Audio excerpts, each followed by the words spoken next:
Selamlar herkese. Tarot'a hoş geldiniz. Umuyorum ki hayatınızda her şey yolunda gidiyordur ve umarım Ramazan ayının bereketini, huzurunu içinizde hissedebiliyorsunuzdur. Oruç tutabiliyorsanız umarım Yüce Yaradan tuttuğunuz oruçları kabul etsin ve gönlünüzden geçenleri sizler için mümkün kılsın. Elbette bu oruç tutmayanlar için de geçerli. Allah herkesin gönlünde olanları hayatında mümkün kılsın diyorum. Bugünkü açılımımız 14 Mart'ta gerçekleşecek olan Başak Burcu'ndaki ay tutulmasına özel bir açılım olsun istedim. Bu niyetle oturdum buraya. Ay tutulmaları genellikle tamamlanma, bitiş, başlangıçlar, farkındalık getiren enerjilerdir. Özellikle Başak Burcu'nda olduğu için hayatımızda düzen, ilişkimizdeki gerçekler ve üç dünyamızdaki eksik parçalar daha görünür hale gelebilir tutulmalarda. Bu süreçte hem bireysel olarak duygularımızı sorgulayacağız hem de ilişkilerimizdeki nelerin netleştiğini anlamaya çalışacağız. İlk önce bireysel bir açılım yapmak istiyorum. Kendimize yönelik sorular soracağım. Ondan sonra kartları toplayacağım ve meraklısı için, dinlemek isteyenler için aklımızdaki kişiye de hazırladığım birkaç soruyu soracağım. Dediğim gibi bu kısmı dinlemek istemeyenler için aşağıya açıklamaya ya da yorumlara da her iki tarafa da aklımızdaki kişiyle olan kısmı da süre olarak etiketleyeceğim ve sabitleyeceğim.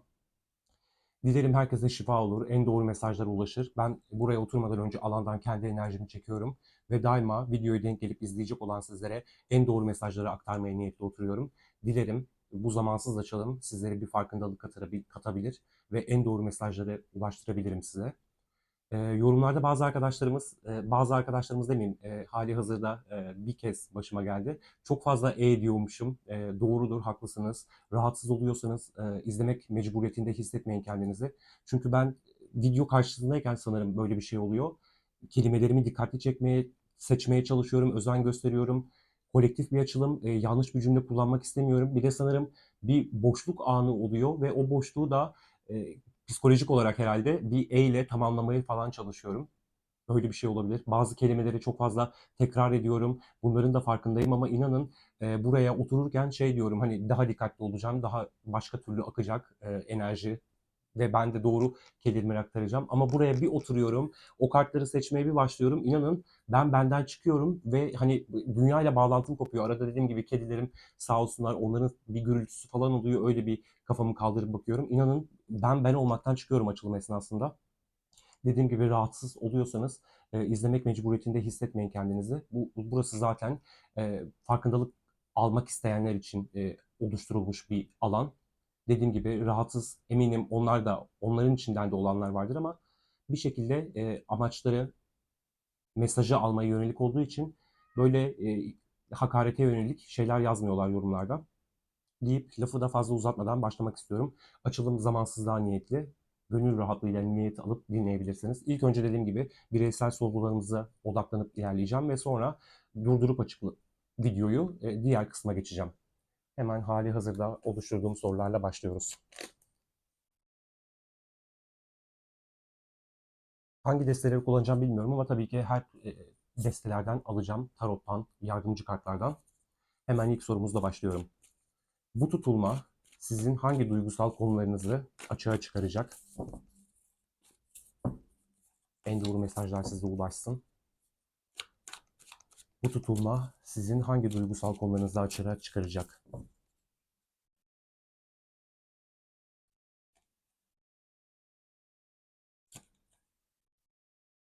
4 kart alacağım.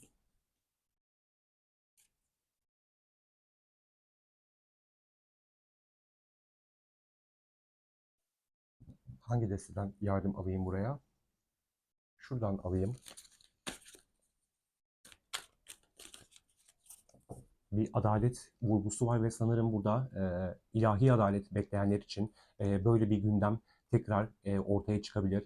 Beklentilerinize yönelik bir şeyler duyabilirsiniz, öğrenebilirsiniz bu alanla ilgili. Belki hali hazırda çok fazla haksızlığa uğradım ve görüyorum ki bana haksızlık yapanlar hayatlarını bir şekilde mutlu, huzurlu bir şekilde devam ediyorlar.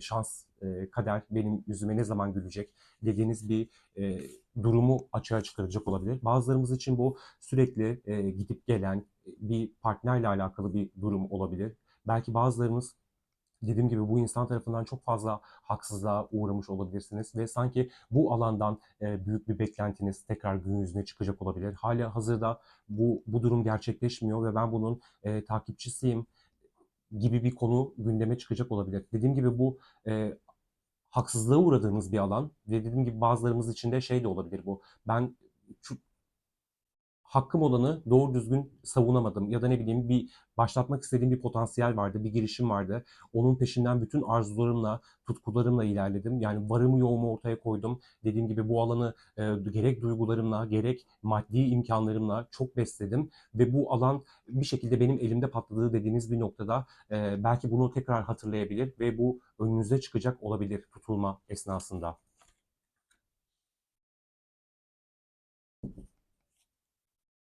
Bakın bazılarımız için de bu ego ile alakalı bir durum olabilir. Dediğim gibi hali hazırda duygularınız vardır ama bir sürü adım da atmışsınızdır. Elinizden gelen tüm çabayı da sarf etmişsinizdir bu alanla ilgili. Ama en nihayetinde geldiğiniz noktada ben bir şeylerin olmadığını görüyorum. Bu yenilenme arzusu, yenilenme isteği benim içimde hep tazeliyor. Belki izlediğiniz bu açılımlar bir şekilde hissettiğiniz duyguları gün be gün tazeliyor. Bir beklentiye giriyorsunuz. Olacak, hay oldu, ne zaman olacak, bir değişim bekliyorum dediğiniz bir alanda da böyle bir farkındalık kazanacak olabilirsiniz. Dediğim gibi bu bir aklınızdaki bir insanla ilgili bir şey de olabilir. Belki şey de olacaktır. Bazılarımız için bu da mümkün. Ben çok bekledim. Bir türlü istediğim girişimleri elde edemiyorum bu insanla ilgili. Ya da ne bileyim onun hayatına da hakim değilim. Bir şey de öğrenemiyorum. E, Bir ego duvarı yıkılması da olacak olabilir. Bakın dediğim gibi bu siz olmak mecburiyetinde değilsiniz. Belki niyet alıp dinlediğiniz insanın da böyle bu tutulmayla beraber birçok şey hayatında sarsılacak ve yıkılacak olabilir. Belki de gerçekten o beklediğiniz ilahi adalet dönemici gerçekleşecek olabilir ve bu insanın e, birçok kaybı olacağı gibi aynı zamanda egosunda da bir zedelenme olacak olabilir. Bu iki kart geldi. Bakın bu yani bu alanla ilgili eminim çok fazla düşünüyorsunuzdur gerçekten.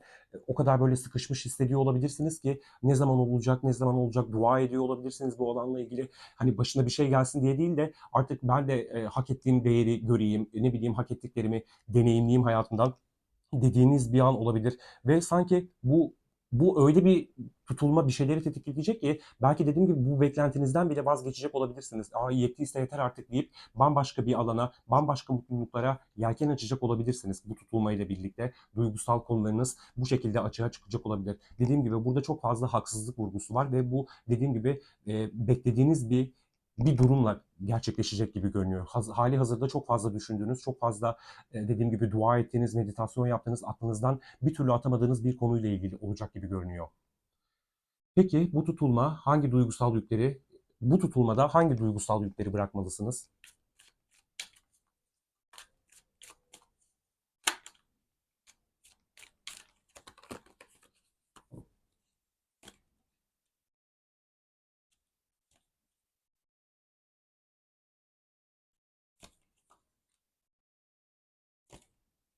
Kulenin üzerine kule geliyor ya. İnanılmaz. Bakın sizi artık beslemediğini, yani bu herkese uyacak bir türden bir şey değil.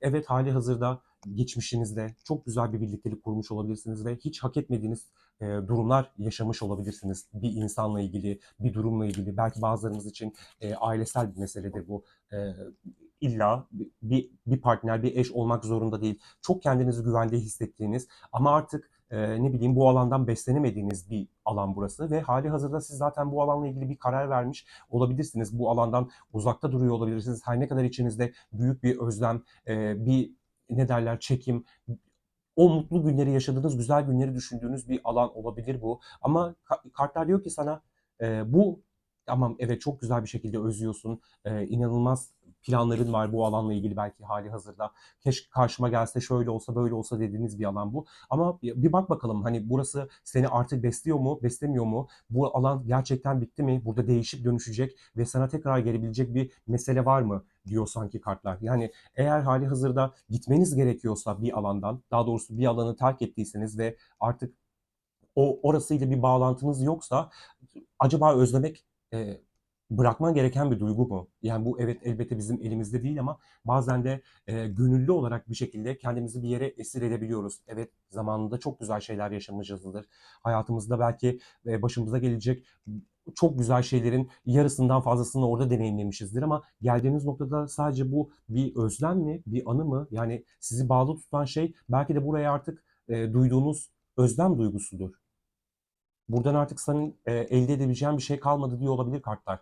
Hayatına devam etmen gerekiyor. Bu alan sana acı verse de artık bu alanı terk etmen gereken bir mesele. Sen zaten hali hazırda bununla ilgili bir yola çıktın. Eylemlerin de bu yönde. Sadece dediğim gibi beslenmediğiniz bir alansa ve dediğim gibi sadece özlemekse elinizde kalan sanki buralarla ilgili büyük bir farkındalık yaşayıp bu alanları da bırakacak olabilirsiniz.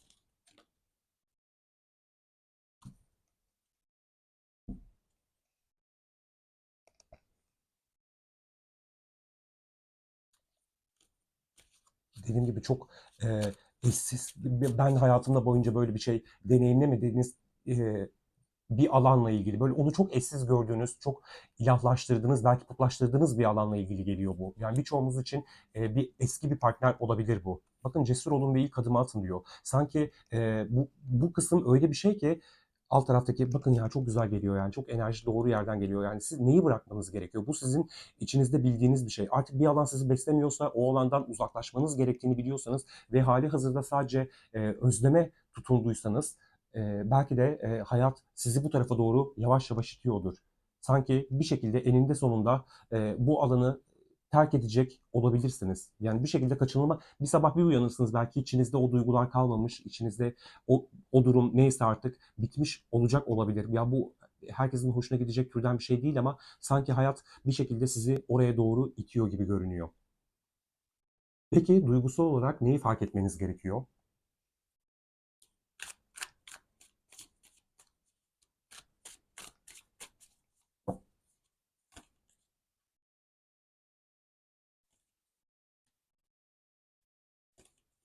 Şimdi özlem yine özlemin üzerine geldi.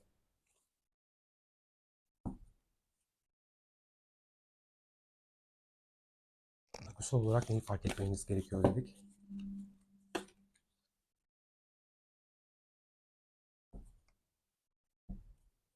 Karşınızda çok toy insanlar çıkmış olabilir. Dediğim gibi sizin kadar ne istediğini bilen çok az insanla karşılaşmış olabilirsiniz. Ya da başlarda çok sizin gibi o da ne istediğini biliyormuş gibi yaklaşmış olabilir size. Bu dediğim gibi bir partner olabileceği gibi başka herhangi bir durumda olabilir. Böyle aynı frekansta olmuşsunuz da sanki aynı frekansta ilerlemişsiniz gibi gitmiş. Ama sanki bir şeyler bitmiş ya da ne bileyim değişip dönüşmesi için sistem size zaman tanımış ve siz hali hazırda bu alanı hala bir türlü şeysiniz.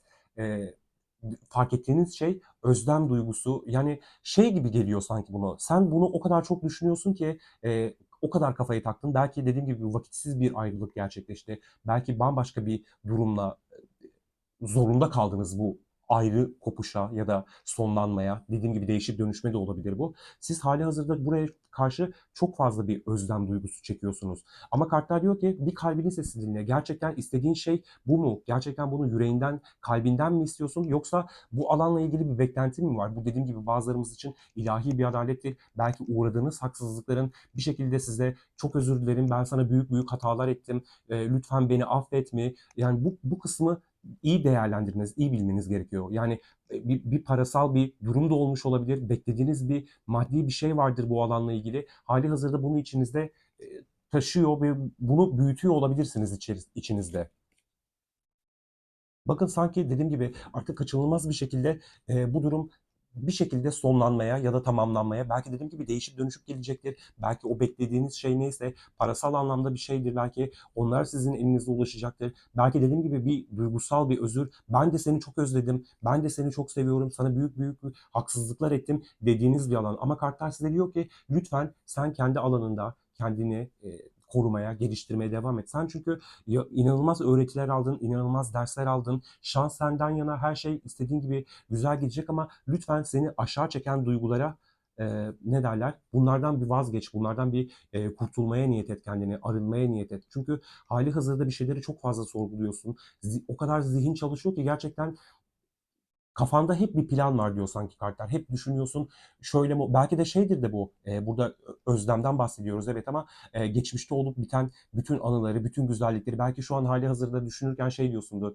Ya şurada böyle bir davranış yapmıştı bana. Altında acaba bu sebep mi vardı? Yani o kadar çok geçmiş odaklısınız ki yani bitmiş, geçmişte kalmış bir şeyi çok fazla irdeliyorsunuz ve bu size zarar veriyor olabilir. Belki bu kadar çok özlem duygusuyla birlikte kendinizi de manipüle ediyor olabilirsiniz. Peki kendinize karşı dürüst olmadığınız bir konu var mı? Kendinize karşı dürüst olmadığınız bir konu var mı?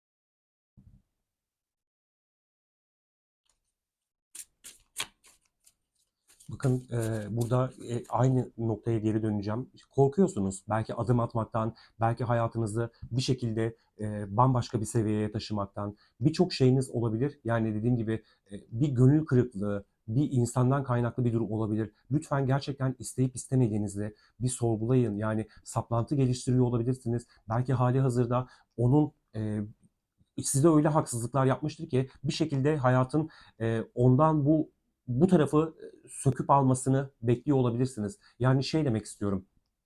Ben o kadar çok haksızlığa maruz kaldım ki, o kadar çok canımı yaktılar. Düşmanlık gördüm, ne bileyim belirsizlikler yaşatıldı bana. Bir şekilde hala o alana çekiliyorum. O alanda beni çeken bir şeyler var dediğiniz bir nokta ve kartlar diyor ki sanki size burada acaba dürüst müsün sen? Yani korkuların mı seni ele geçiriyor?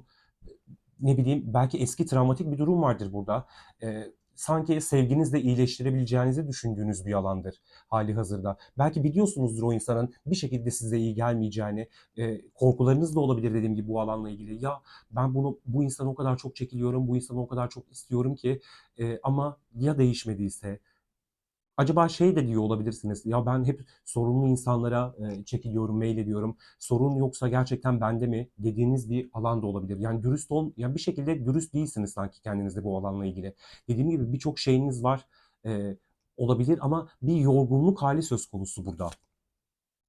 Bakın yani bu alan gerçekten biraz gerçeklerle yüzleşmediğiniz bir nokta olabilir. Dediğim gibi bu insandan bir türlü istediklerinizi alın. Yani bu insan diyorum çünkü burası sanki biraz gönül işleriyle alakalı gibi geliyor bana.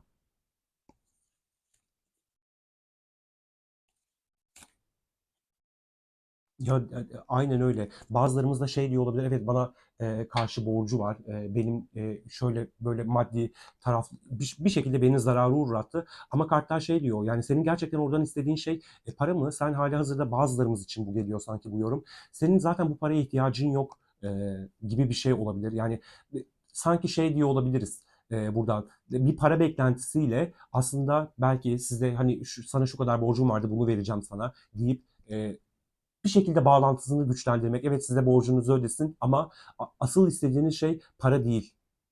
Sizinle bağlantıya geçmesi, sizinle olan iletişimini sürdürmesi. Yani bu insan, buradaki bir insan var. Dediğim gibi sizi çok belirsizlikte bırakan, bir türlü kopamadığınız. Bu insanla birçok gerçekle yüzleştiğiniz halde size iyi gelmeyeceğinizi bildiğiniz halde sanki bu alanda biraz diretiyorsunuz. Belki dediğim gibi yani burada çok fazla ben sevgimle onu iyileştirebilirim dediğiniz bir nokta olabilir. Bir tane de şuradan almak istiyorum.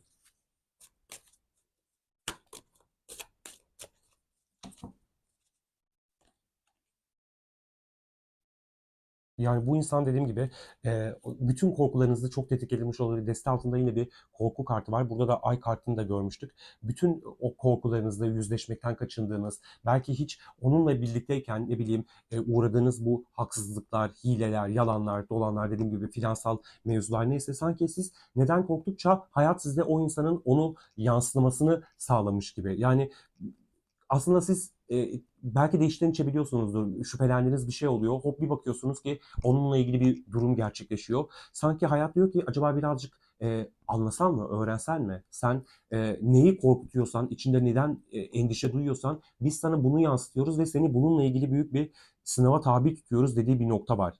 Bakın yani burada dediğim gibi çok fazla olumsuzluğa, negatifliğe maruz kalmış olabilirsiniz. Dediğim gibi bu küfürdür, ağır hakarettir, belki güven zedelenmesidir. Yani birçok şeyi bu alanla deneyimlemişsiniz. Hem bu alanın size iyi gelmeyeceğini biliyorsunuz hem de bu alandan bir şekilde kaçamıyorsunuz. Yani bir şekilde kendinizi oraya yakın hissediyorsunuz. Ama kartlar da diyor ki sen güçlüsün, her şeyi yapabilirsin. Çok yalnızca inandığın ve güvendiğin taraflar tamamen korkulara yönelik şeyler. Evet içten içe belki dediğim gibi dua ediyorsun. Allah'ım diyorsun ki o düzelsin, ben düzeleyim, şöyle olsun, böyle olsun. Ama hali hazırda böyle ağzından böyle kelimeler çıkarken yüreğinde bir yerlerde o korkuyu taşıyorsun. O korkuyu hissediyorsun. Sanki siz de hali hazırda içinizdeki o gölge taraflarla pek yüzleşememişsiniz gibi görünüyor.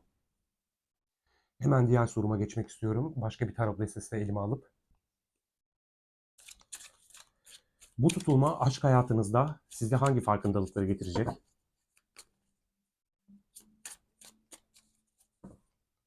Şöyle şunları hatta ileri ittireyim biraz.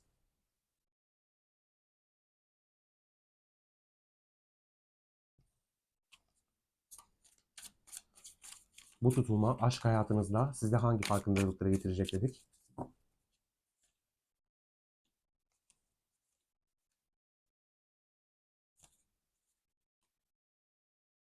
Bakın kendinizi kapattığınız durumlar her neyse bu alandan artık kurtulacaksınız, geçeceksiniz. Kendinizi tamamen iyileştirmeye odaklı bir yaklaşım sergileyecek olabilirsiniz Kupa Kralı'yla. Belki bu hali hazırda bu insana bir süre önceye kadar bile duygularınızı açmış olabilirsiniz ya da o kadar çok beslemişsinizdir ki enerjisel manada bu alanı. Artık sanki bunun size iyi gelmeyeceğini bilip ve dediğim gibi kötü bir haldeydiniz belki. Dediğim gibi duygularınız vardı. Duygularınızı bastırıyordunuz, duygularınızı saklıyordunuz.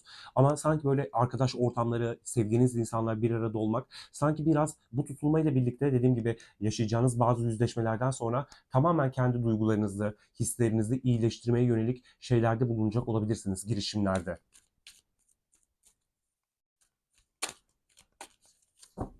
Bir yandan da sizin bu içinizdeki eksiklik demeyeyim ama size iyi gelmeyen alanları bir başkasının geçmişinizden gelecek bir insanla kurtulamayacağını, daha doğrusu size iyi gelmeyeceğini de fark edecek olabilirsiniz. Yani o evet bana çok güzel duygular hissettiriyor, onu çok özlüyorum, onu seviyorum ama yani benim düzelip toparlanmam bir başkasına bağlı değil. Ben tamamen kendi başıma buradan kalkarım ki hep kalktım dediğiniz bir noktada da şifa size akacak olabilir.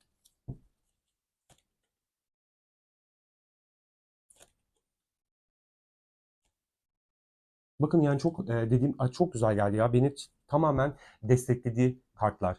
Ya bu tamamen dediğim gibi ayrılıkla ilgili bir mesele. Siz zaten birçoğumuz bu durumu aşmış olabilir. Kendi hayatına odaklanmış olabilir. Kendini iyileştirici şeyler yapmış olabilir. Sanki artık siz de bu kapalı enerjilerden çıkacaksınız. Belki evet açılım bilmeye devam edeceksiniz. Belki bu alanla ilgili bir şeyler yapmaya devam edeceksiniz ama artık daha rahat, daha pozitif bir kafada. Belki bazılarınız artık olursa olur, olmazsa olmaz deyip siz de işinizi tesadüfe, yaratıcının sistemine bırakacak olabilirsiniz. Çünkü siz de artık bir şeyleri anlamlandırmaya çalışmaktan o kadar yorulmuşsunuz ki artık bunun size iyi gelmeyeceğini bilip bu kapalı enerjilerden çıkacak gibi görünüyorsunuz.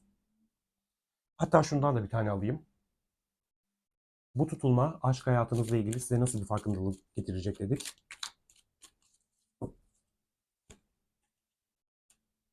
Ben herkes gibiyim ama farklı zorluklarla karşılaşıyorum. Gerçekten bunu idrak edecek bir noktaya evrileceksiniz. Belki hali hazırda dediğim gibi bunu zaten elde ettiniz, bunu biliyorsunuz.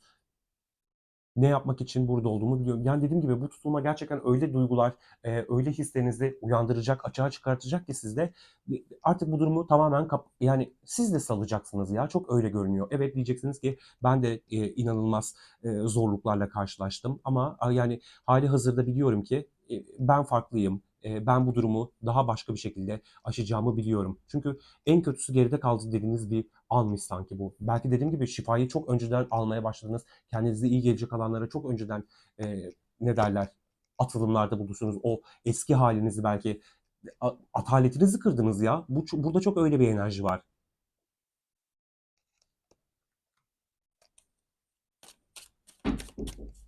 Hemen diğer sorumuza geçiyorum. Hayatınızda sağlıklı bir enerji çekmek için hangi kalıplarınızı dönüştürmeniz gerekiyor? Hayatınıza sağlıklı bir enerji çekmek için, daha doğrusu hayatınıza sağlıklı bir ilişki çekmek için hangi kalıplarınızı dönüştürmelisiniz?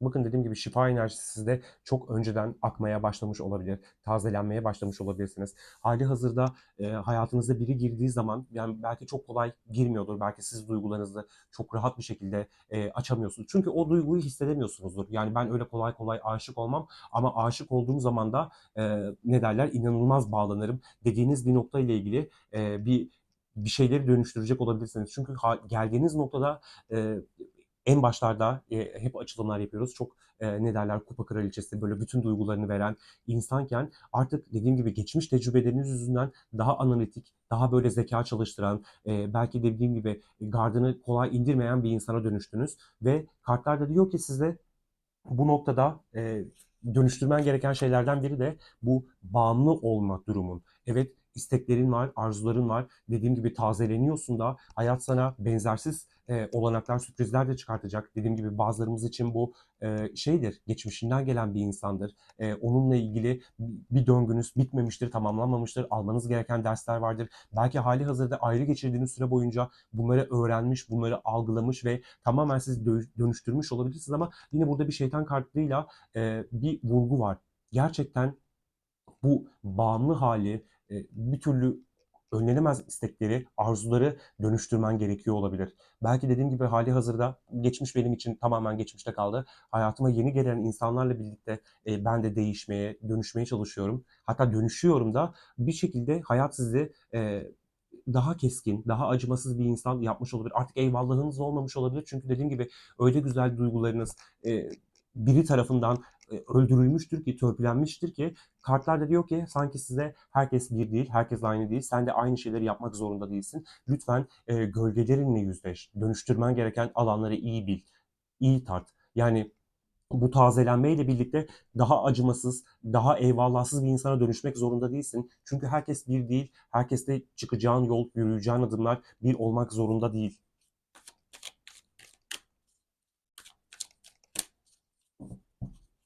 Dediğin gibi acımasızlık da demeyeyim. O birazcık daha keskin zeka kullanma kısmını, stratejileri belki bir nebze hatta bunları dönüştürmek zorunda olabilirsiniz.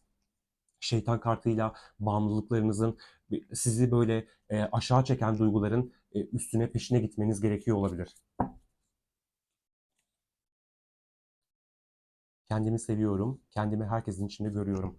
Bakın yani şeytan kartına da bir vurgu geliyor olabilir. Değiştirmen gereken şeylerden biri çok fazla gururlu oluşun. Hadi gururdan ziyade birazcık da kibir diyebilirim. Hani kibirli bir duruştan da bahsediyor olabiliriz. Çünkü burada bir başarısızlık kartı da var. Yani başarısız olmaktan korkuyor olabilirsiniz. Geçmiş deneyimleriniz o kadar acı verici, o kadar üzgün durumlara e, sokmuştur ki sizi artık dediğim gibi korkuyor olabilirsiniz bir ilişkiye başlamaktan, bir insanla yola çıkmaktan. Herkes onun gibi olabilir mi endişesiyle yaklaşıyor olabilirsiniz. Çünkü öyle hayat yani öyle bir şekilde o insanı aynalatmıştır ki siz koşulsuz güvende, sevgideyken o insan sizin tam zıt bir yönünüz çıkmış olabilir ve bu sizin gururunuzu kırmış olabilir.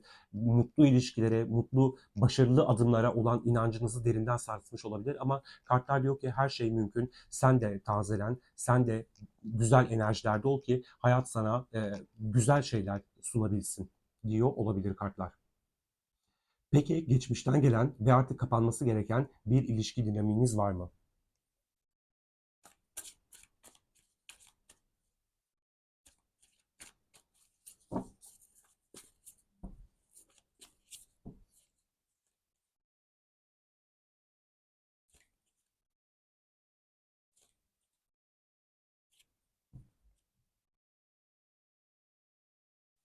Hangi kartlardan alalım? Şuradan alalım.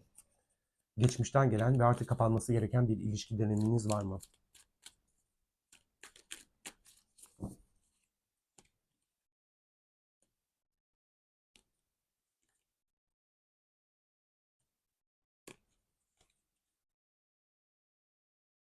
Bakın yani bırakmanız gereken mesele çok çıktı. Yani dediğim gibi bu hali hazırda beklediğiniz bir insan olabilir.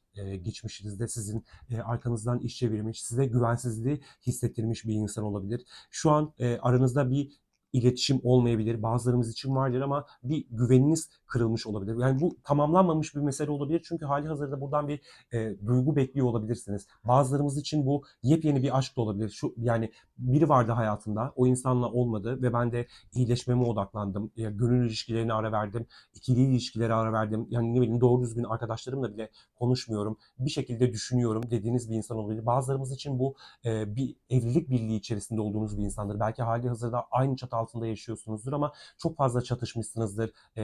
Mücadeleler girmiştir araya. Çatışmalar, fikir ayrılıkları girmiştir. Ve şu an tazelenme kısmında oluyor olabilirsiniz. Dediğim gibi bu alan birçoğumuz için bitmemiş görünüyor. Yani buradan bir şeyler gelecek olabilir. Yani şu an durum ne kadar sakin, ne kadar hareketsiz ilerlese de bir şeyler olacak buradan diyor ama sen bu alanla ilgili artık hiçbir şey yapmana gerek yok. Bak sen çok güzel bir yerdesin. Dediğim gibi neyle ilgileniyor olsan onunla ilgilenmeye devam et. Sadece bu konuları ne diyor kartlar? Serbest bırak, çok bir şey yapma çünkü bu sistem tarafından sana verilecek. Yani bir mola, evet, bir şeylerin değişip dönüşmesi için belki senin kendi içinde bunları yaşayıp idrak edebilmen için bu zorluklar girdi araya. Belki ikinizin de neyin ne olduğunu daha iyi kavrayabilmeniz için yaşandı. Evet, yani muhtemelen çok ben böyle anlatıyorum ama bunlar yaşanırken elbette öyle güle oynaya bir şey yaşanmadı. Çok fazla gözyaşı dökmüş olabilirsiniz. Beklentileriniz karşılanmamış olabilir. Bu insan başka alanlara meyletmiş olabilir. Belki kariyerine, belki dediğim gibi başka insanlara gitmiş olabilir. Sen hali hazırda acı çekerken insanlar gününü gün etmiş olabilir. Ama kartlar diyor ki bu konuyu serbest bırak ve bir şekilde bu zaten tamamlanmaya gidecek olabilir. Sen sanki hali hazırda bunu o kadar çok düşünüyorsun ki bir adım görmek, belki dediğim gibi bazılarımız için yeni bir aşka yelken açmak, e, hiçbir şey yapmana gerek yok diyor. Zaten sana o akacak. Kısa bir ara bu. Öyle düşün. Şuradan da bir tane almak istiyorum. Nerede? Şuradan alalım.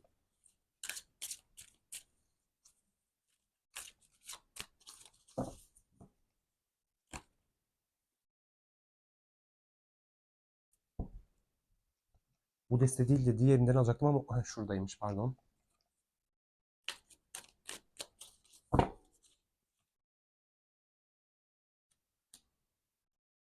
Bakın çok güzel geldi. Yani siz hali hazırda şey diye düşünüyor olabilirsiniz. Ya ben bir şey yapmıyorum ama şöyle yapsam da yani bir hamle düşünüyor olabilirsiniz. Bakın burada düşünen bir insan var. Buradaki kart şey diyor. Düzenlemeler yapmak gerekiyor. Diğer kartta ne yapmak için burada olduğumu biliyorum. Ama kartlar diyor ki sana bir şey yapmak zorunda değilsin.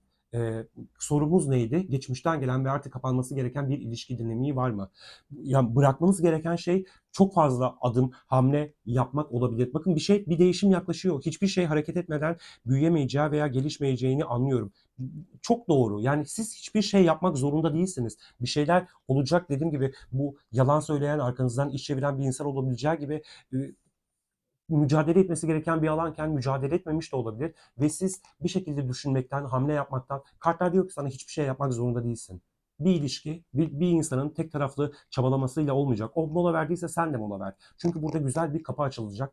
Bir şeyler gerçekleşecek. Hali hazırda belki ben hiçbir şey yapmıyorum diyor olabilirsiniz ama kafanızda milyon tane şey dönüyor olabilir. Birazcık çok zor, eminim çok zor olur. Yani hiçbir şey yapmadan beklemek, açılım izliyorsunuz, adım gelecek, şöyle olacak, böyle olacak.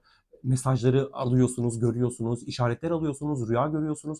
Bir şekilde hayat sizi e, düşünmeye itiyor, düşünmeye, sorgulamaya itiyor. Ama kartlar diyor ki lütfen tevekkül et. E, Her şey bir amaç uğruna gerçekleşiyor. Her şey olması gerektiği bir akışta ilerliyor. Ve sen bu molanın tadını çıkar. Yani sana iyi gelecek, seni besleyecek alanlarla odaklan. Yani senin olan seni bulacak. Hiçbir şey yapmak zorunda değilsin. Lütfen bu alandan ziyade kendine belki başka bir amaç edin. O alanla ilgili bir şeyler yap. Çünkü burası bu mücadele etme ruhu, belki dediğim gibi çok fazla sorgulama hali, bırakman gereken noktalardan biri bu olabilir. En başa geride dönecek olursak yine dediğim gibi bir ilahi adalet beklentisi. Ya yatıp kalkıp dua edin. Yani Allah bilir ne zaman neyin ne olacağını. Belki dediğim gibi çok büyük bir parasal bir işin peşinde koşuyordur ama bir türlü şartlarını sağlayamıyordur. Ne derler? Bir şeyi denkleyemiyordur, olmuyordur. Her şey vaktine esir. Belki tam böyle her şey çok yolunda gidiyorken yapacağı bir yanlış bir hareket ya da ne bileyim sistem onu öyle bir zor duruma sokacak ki her şey yolunda giderken bir bakıyorsunuz ki hiçbir şey yolunda gitmemiş. Yani dediğim gibi eğer beklentiniz bu yöndeyse kartlar diyor ki lütfen mola ver ve bu konu hakkında çok fazla düşünmekten e, enerjini çek diyor ya kartlar burada. Çünkü inanın burada sizin hayrınıza olacak bir şey var. Hemen diğer sorumuza geçmek istiyorum.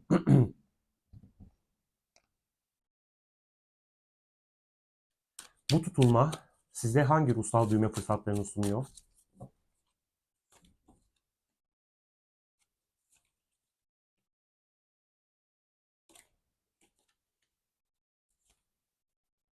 Bakın sanki bu tutulmayla beraber artık o şu az önce bahsettiğim meselelere gideceksiniz. Yani zaten hali hazırda bunun düşüncesini, planını yaptığınız şeylerden biri de bu olabilir. Ben zaten biliyorum Ozan, bana bildiğim şeyleri anlatıyorsun. Dediğiniz bir nokta olabilir. Dediğim gibi bu çok fazla duygu akıttığınız, duygusal davrandığınız bir alandan daha mantıklı, daha kendi odaklı bir alana gideceksiniz ve bu sizin bir yandan hem artık gitmem gerekiyor, burası beni beslemiyor, burası geride kalması gerekiyor dediğiniz bir olay hem de kendi kararınızla vereceğiniz bir nokta. Burası çok güzel geldi gerçekten. Böyle bir şey beklemiyordum. Ve sanki bu koşulsuzca sevginizle akıttığınız bu alan bir şekilde hep enerjiniz orada, durumunuz orada. Artık diyorsunuz ki gidiyorum ben ve o gittiğiniz yerde dediğim gibi belki bazılarımız için bambaşka iş fırsatları olabileceği gibi size kendi değerinizi hissettirecek biri de olabilir. Biri de çıkabilir. Ya da siz hali hazırda evet böyleydi, ben hep bu alandaydım ama tek taraflı hiçbir yere varamıyor dediğiniz noktada artık bu alanı tamamen gerçekten ama bu arada hani sırf gitmek için, yapmak için değil, bu hissi içinizde hissettiğiniz an, yakaladığınız an sanki bir şeyler de değişebilir bu alanda. Bakın Ay çok güzel geldi ya. Değiştirilemeyecek hiçbir şey yoktur. Yani bunu idrak ettiğiniz anda belki ya da bu alana doğru mail ettiğinizde belki bazılarımız için iletişim kapıları açılacaktır. Şey oluyor ya siz o bağ kesme meditasyonları olsun efendime söyleyeyim. Bir insandan tamamen enerjinizi çekerseniz elinizde olmadan bir insandan uzaklaşırsınız ve hop o insan sizin ondan koptuğunuzu, ondan uzaklaştığınızı anlar ve bir şekilde sizi yoklar.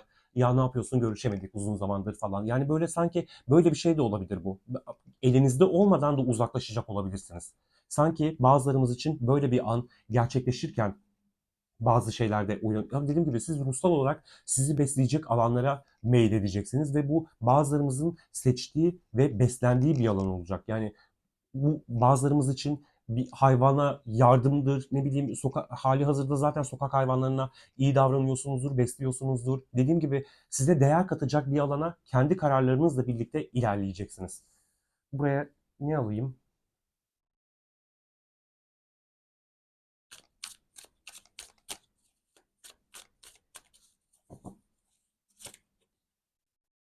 Her şeyi geride bırakıp bilinmeyene koşmaktan korkmayın.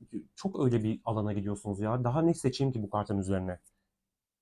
Beklenmediğiniz bir anda şans sizinle olacak. Her şeye sahip olduğunuzu hissedeceksiniz. Çok hayırlı bir zaman. Bakın o kadar geldi ki güzel geldik. Zaten tılsım dokuzusu öyledir. Hani her şeye sahip bir şey vardır eksik olan. Belki tam bir yuva hali. Çünkü buradaki insan her şey vardır ama ne bileyim belki hayatında bir insan yoktur. Öyle bir an, öyle bir yolculuk dediğim gibi. Bakın hani sorumuz ruhsal neydi sorumuz? Ruhsal büyüme fırsatları sunuyor ve siz sanki böyle bir yola çıkıyorsunuz. Her şeyi geride bırakıp bilinmeyene korkmadan ilerleyeceksiniz. Öyle bir güveni hissedeceksiniz ki içinizde bu kaçınılmaz bir şekilde gerçekleşecek ve beklemediğiniz anda beklemediğiniz fırsatlar sunulacak olabilir sizlere. Kartlar konuşuyor adeta bu açılımda yine. Peki hemen diğer sorumuza geçmek istiyorum. Tarot destemiz nerede? Şunu alayım. Yok bunu aldım zaten. Kendinizi daha iyi hissetmek ve duygusal şifa bulmak için ne yapmalısınız? Gerçi bu sorumuzda cevabını aldık ama bir teyit edelim yine buradan. Kendinizi daha iyi hissetmek ve duygusal şifa bulmak için ne yapmalısınız? Bu sütunda yıldız vardı, yine yıldız geldi.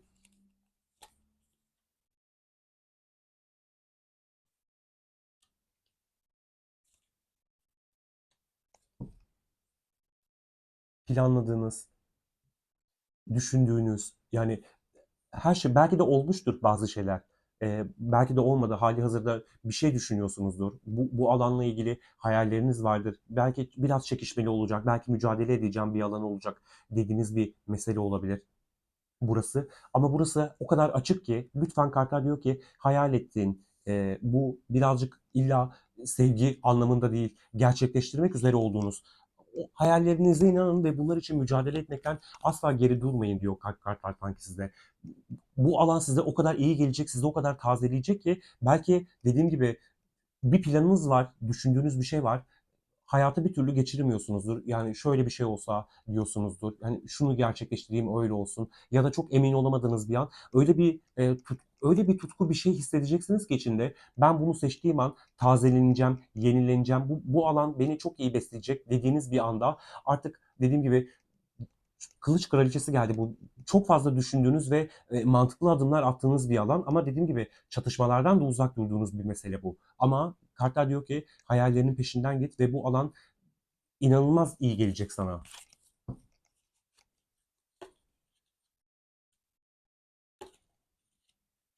Bir tane daha alacağım.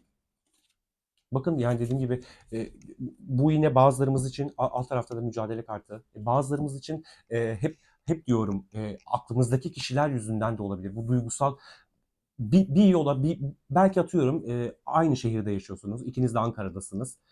Ama sizin yapmak istediğiniz şey İzmir'de. Sizi bağlı tutan şey o insanla araya girecek mesafeler olabilir. Sadece örnek veriyorum.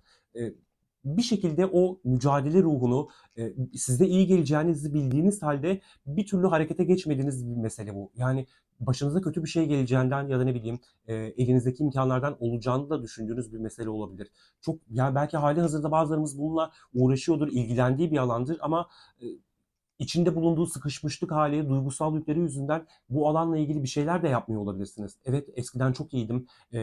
Atıyorum bana bir geliri de kazandırıyordu bu iş. Ama şu an duygusal yüklerim o kadar fazla ki ne bileyim aklımdaki kişi yüzünden bütün enerjimi kaybettim. Bu alanla ilgili kendimi geliştirecek hiçbir şeyler yapamıyorum dediğiniz anda pes edecek olabilir. Ben oturup da diyecek olabilirsiniz. Ben ne yapıyorum ya?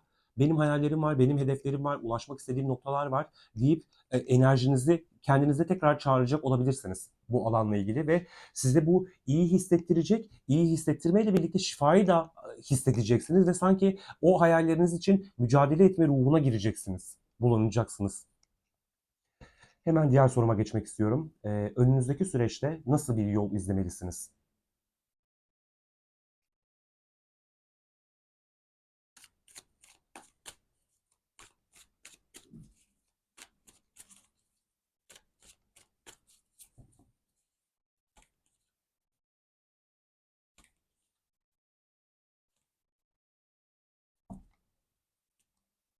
Hesabınızda bir tamamlanma kartı bu.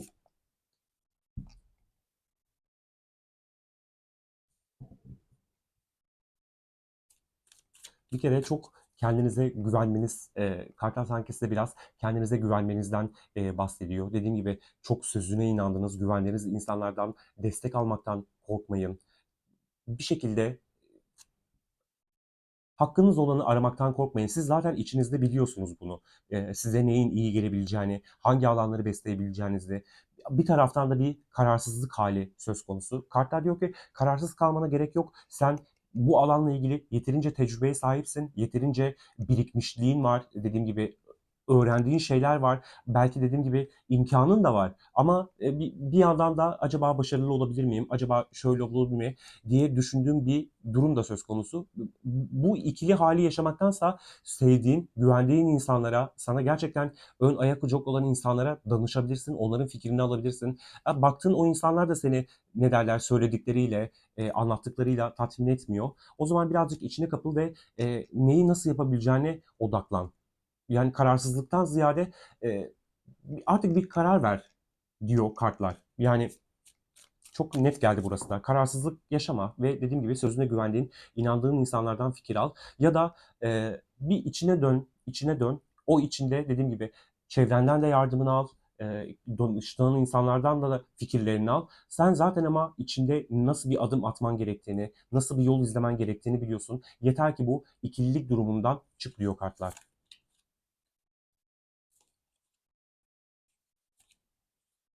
Ve yani bir şekilde bu hızlı bir şekilde gerçekleşecek gibi görünüyor. Bakın siz isteseniz de istemeseniz de hayat, sistem sizi bu alana doğru çağırıyor, sürüklüyor.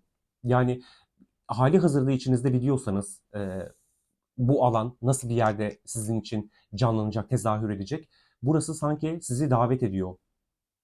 Ya sen bunu kendi içinde çözeceksin ya da başına öyle şeyler gelecek ki mecbur kalacaksın bu ikililik durumundan çıkmak için. Lütfen dediğim gibi iç sesinizi dinleyin ve harekete geçmeniz gereken alan neyse bir karar verip ve o eylemi başlatın. Yoksa sistem burada bir şeyleri değiştirecek gibi görünüyor. Yani siz isteseniz de istemeseniz de bu konfor alanından çıkmak zorunda kalacaksınız gibi görünüyor. Peki son sorumuza geçiyorum. Onu da Rumi'ye sormak istiyorum. Bu tutulma size son olarak neyi hatırlatmak istiyor?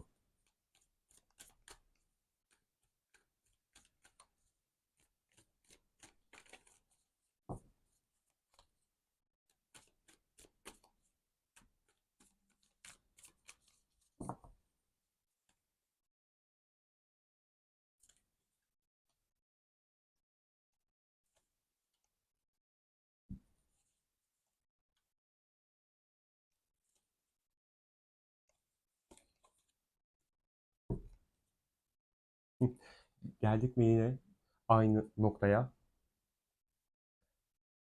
Şuradan da almak istiyorum. Bakın korkularınız yüzünden harekete geçmediğiniz alanlar. Belki çok isteyip de gerçekleştirmek için o gerekli potansiyeli içinizde hissetmediğiniz alanlarla ilgili bir şeyleri hatırlatacak. Yani içsel olarak huzursuz hissedecek olabilirsiniz. Eyleme geçmeniz gerektiğini hissedecek olabilirsiniz. Bu alan neyse ilgili, neyle ilgiliyse bile. Dediğim gibi geçmiş konular, geçmiş bireyler, hayatınıza dokunmuş insanlar bir şekilde hayatınıza tekrar gelecek olabilir. En büyük korkularınız tekrar bu insanın hayatınıza girmesiyle birlikte tetiklenecek olabilir. Pişmanlıklara seni üzgün hissettiren alanlar tekrar bir şeyleri sen idrak et diye yüreğinde, kalbinde, zihninde hissedecek olabilirsin. Ama sanki kartlar diyor ki pişmanlıklarından ziyade niyet ettiğin şeylere bak, dualarına bak, isteklerine bak ve lütfen bu alanlarla ilgili harekete geç. Tek bir tane kart alacağım. Bu tutulma size son olarak neyi hatırlatmak istiyor? Yükselmek için korkularını yenmelisiniz. Bakın bu kadar ya. Bu kadar gerçekten. Korku, korku, korku. Dediğim gibi mutlaka tetikleneceksiniz, hissedeceksiniz. Zaten hali hazırda hepimizin bir takım korkuları, endişeleri var ve sanki o üzgün hissettiğin, pişman hissettiğin, harekete geçmekten geri durduğun alan neyse artık bunlarla iyice yüzleşeceksin, sıkışacaksın. Bir şekilde hayat seni bir tamamlanmaya, bir eyleme, bir eylem noktasına davet ediyor ve bu sanıyorum ki kaçınılmaz bir şekilde gerçekleşecek. Yani bu tutulma öyle şeyleri tetikleyecek ki hayatında ya sen o konfor alanını kendi başına mücadelelerinle, kendi kararlarınla alacaksın ya da sistem seni bir şekilde buna mecbur tutacak gibi görünüyor. Çünkü korkuyla beraber bir tamamlanmaya gidiyorsun. Dediğim gibi bazılarımız hiçbir şey yapmadan hayatına bir insanın gelmesiyle ilgili bunu yaşayacak olabilir. Bazılarımız bir eylem noktasında kararsız kaldığı ama içten içe istediği ama dediğim gibi başına bir şeyler gelmesi konusunda endişe ettiği bir alansa bu kaçınılmaz bir şekilde gerçekleşecek gibi görünüyor. Elbette Allah bilir ama lütfen korkularınızın üstüne gitmekten geri durmayın. Belki sizin için bambaşka bir kapı, bambaşka bir güzellik var orada ama siz hali hazırda kendi kafanızda yarattığınız illüzyonlarla, endişelerle bu alanı gerçekleştiremiyor olabilirsiniz. Ve belki hayrınıza gerçekleşecek güzel şeyler var orada ama korkularınız bir şekilde sizi geri tutuyor, zincirliyor olabilir. Lütfen dediğim gibi yükselmekten korkmayın. Korkularınızın sizi aşağı çekmesine, geri çekmesine müsaade etmeyin.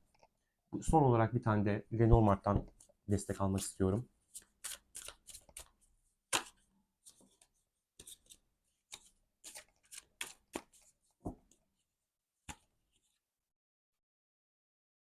Bir tane geldi. Bakın ağaç kartını görmüştüm desteğinin altında tekrar gösterdi kendine.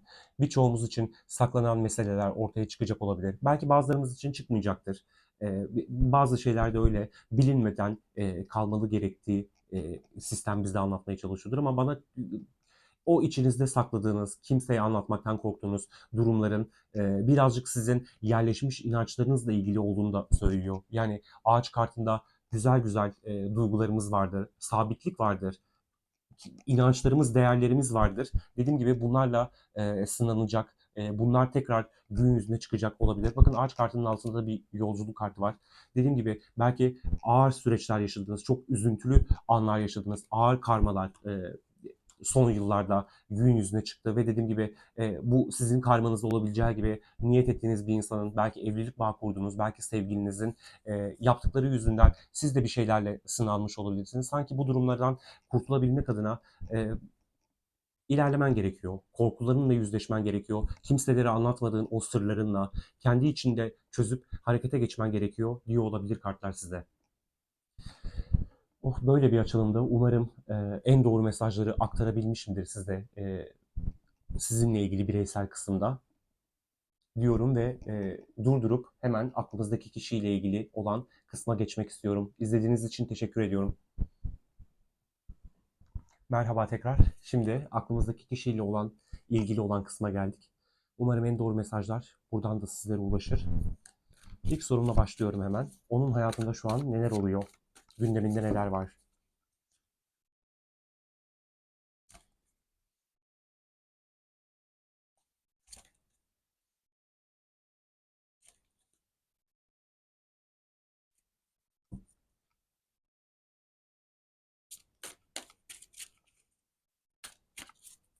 Kendi küçük çekirdek ailesiyle ilgili bir kararın eşiğinde olabilir, bir karar alacak olabilir. Halihazırda bir karar almıştır. Bu kararla ilgili ciddi bir girişim de olmak üzere olabilir. Bazıları bu girişimi gerçekleştirmiştir ama çevresinde çok fazla müdahale, çok fazla karışan insan vardır. Bazı geceler uykusuzca düşünüyor olabilir. Uykusuzluk çekiyor olabilir. Yani üzüldüğü bir konu da var. Belki dediğim gibi hali hazırda aynı çatı altındasınızdır, bir aradasınızdır. Bundan da bahsediyor olabilir. Bir şeyleri düzeltebilmek adına, somut bir gerçeklikte sunabilmek adına bir şeylerle mücadele ediyor olabilir.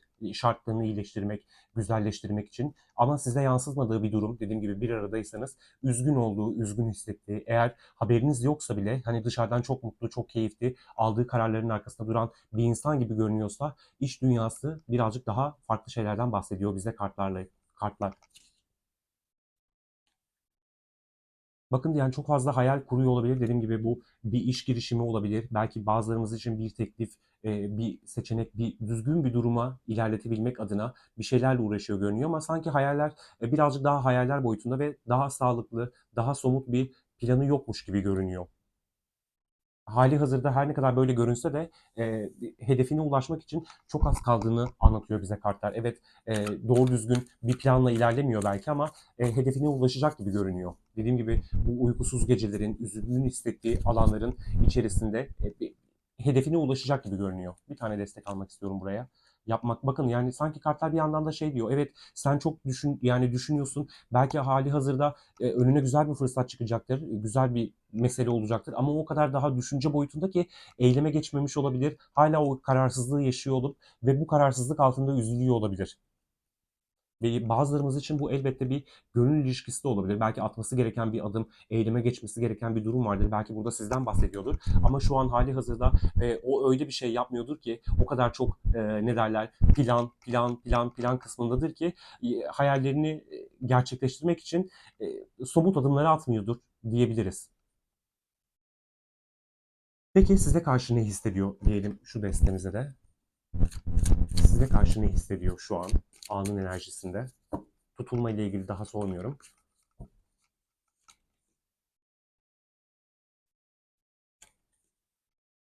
Bakın bu kararlardan biri sizinle sıfır bir başlangıç e, olma arzusu olabilir. Yani bununla ilgili bir kararın aşamasında ve bu durum bakın iki figürün de gözleri kapalı ve ağlamaklılar. Yani Joker kartı toy enerjilerden korkusuzca adım atmaktan, yapmaktan bahseder. Buraya da kendi hanesiyle ilgili sorduğunda hani senin gündeminde neler var dediğimizde eylemde bulunmadığından bahsetmişti ve bu iki figürün de gözünün kapalı olması çok enteresan. Sizi çok önemli, güzel bir konumda görüyor olabilir. Hali hazırda böylesinizdir. Bir önceki açılımda da aslında hem böyle olduğunuz hem böyle olmak için daha fazla alanlara, daha başka yerlere de yol açmanız gerektiğinden bahsetmiştim. Şu an hali hazırda sizi böyle görünüyor ve korkuyor olabilir. Ben ona tekrar gidersem, geri dönersem acaba güzel bir başlangıç yapabilir miyiz yoksa mücadele halinde mi olabiliriz diyor olabilir. Size karşı ne hissediyor dedik.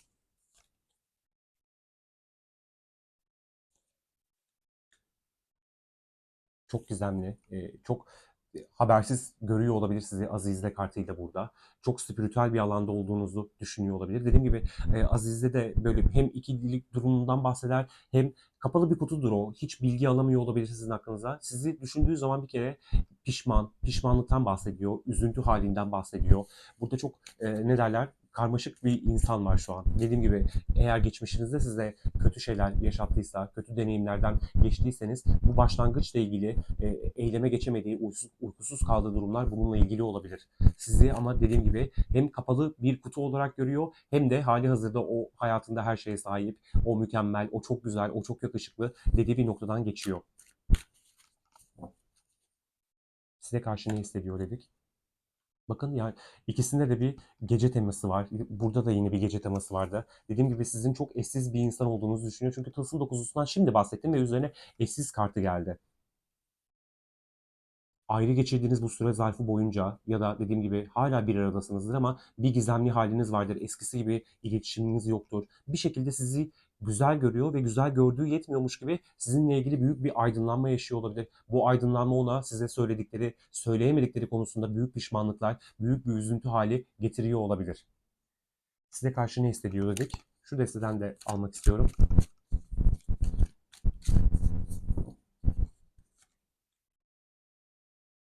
Bu aşk hikayesinde daha fazlası var. Her ne kadar şu an göremeseniz de ortaya çıkacak çok fazla güzel şey var dedi. Bakın yani hem sizin çok düzgün bir insan olduğunuzu görüyor. Yani evliliği sürdürmek için uygun bir eş olabileceğinizi gördüğü gibi sizi gerçekten o evlenilisi bir insan, onunla bir hayat yolculuğu çıkılır, bu insanla bir yola çıkılır diyor olabilir. Ama dediğim gibi veremediği kararlar, yaptığı yanlışlıklardan ötürü doğru düzgün bir eylemde bulunamıyor. Ama sizi öyle bir güzel bir noktada görüyor ki kartlar anlatıyor zaten. Ve dediğim gibi yani görünmeyen sürprizler yani sizin de haberinizde olmadığı bir şeyler arka planda gelişiyor olabilir ve çok yakında ortaya çıkacakmış diye kartlar bize bunun müjdesini verdi. Peki içinde bastırdığı ama size söyleyemediği bir şey var mı?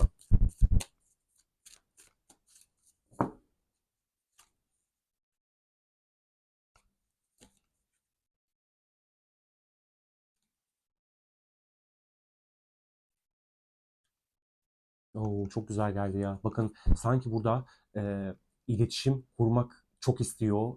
Onun hayatına bir güneş gibi doğdunuz, ne bileyim mutluluk, keyif, her şey sanki siz onu yani dediğim gibi bazılarımız için bu çok önceden var olmuş ve bitmiş bir ilişki olabilir ama onun hayatına öyle bir dokunmuşsunuz ki yani burada bundan bahsediyor. Şu an hali hazırda sizin için çabaladığını, sizin çabaya değer bir insan olabileceğinizi size söyleyebildiği yani burada bastırdığı duygular tamamen sizin onun hayatına nasıl güzel dokunduğunuzla ilgili. Belki dediğim gibi bir özür bekliyorsunuz. Belki o kadar talihsiz şeyler size yaşattı ki bunları anlatamıyor ama dediğim gibi sizi burada bastırdığı şeyler sizin ne kadar haklı olduğunuz, ne kadar ona iyi geldiğiniz, hayatına ne kadar pozitif manada dokunduğunuzla ilgili bir şey var. Dediğim gibi burada size söylemediği, bastırdığı şeylerden biri size doğru mail etmesi. Bakın 3 tane tarot açtım.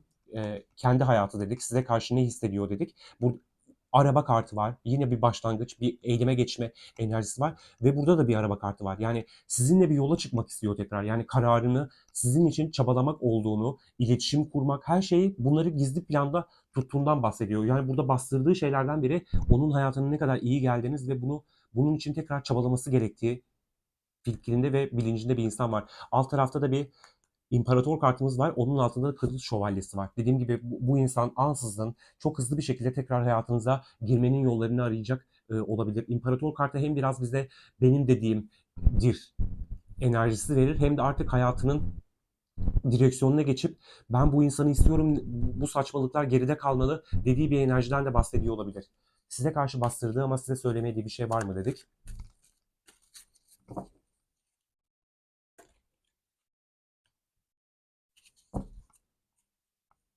Bundan önceki sorumuzda deste altımızdaydı sanırım. Aydınlanma vardı. Şimdi sorgulama var.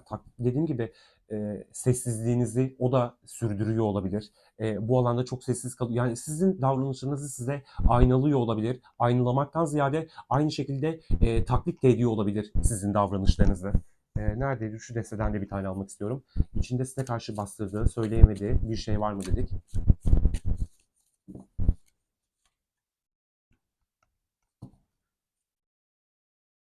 Bir yandan da bazılarımız için de şey diye olabilir, deste altı mesajımızla söylüyorum. Aramızda çok farklı inanç kalıpları var, gelenekler var. Her şey farklı olabilir sizin inanç yapınız. Bir farklılıktan da bahsediyor ve bu bağlantıyı anlamlandıramadığını da söylüyor. Yani bunu da çok size aktarıyormuş gibi değil. Yani dediğim gibi bazılarımız iletişim alıyordur ama bir belirsizlik hali vardır. Bir konuşuyorsunuzdur, bir görüşmüyorsunuzdur. Belki kendi içindeki bu içsel çatışmalarını size yansıtmıyordur ve bu sebeple suskundur. İçinde bastırdığı ve size söyleyemediği bir şey var mı dedik.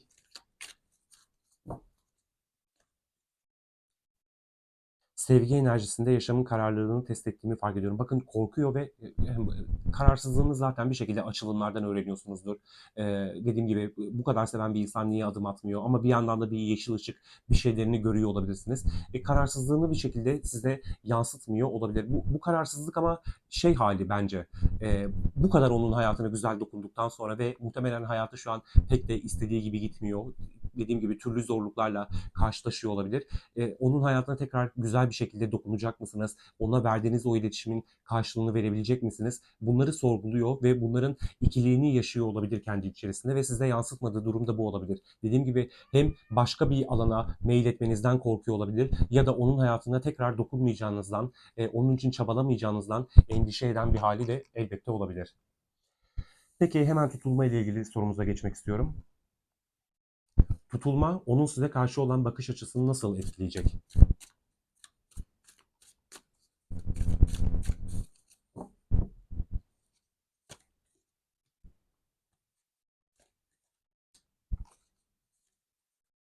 İmparatorumuz yine tekrar geldi. Şuna bir tane daha almak istiyorum. Aklımdaki gibi mi? Evet ya. Bakın bu insan daha fazla o da üzgün. İnanın üzgün. Bu hal gerçek. Burada bir değnek dokuzusu vardı. Dedim ki hani e, şey diyor bana harekete geçmem gereken arzuların farkında ve bilincinde olarak aşıklar kartında bir tane seçmek istiyorum. Bana çok öyle hissettirdi.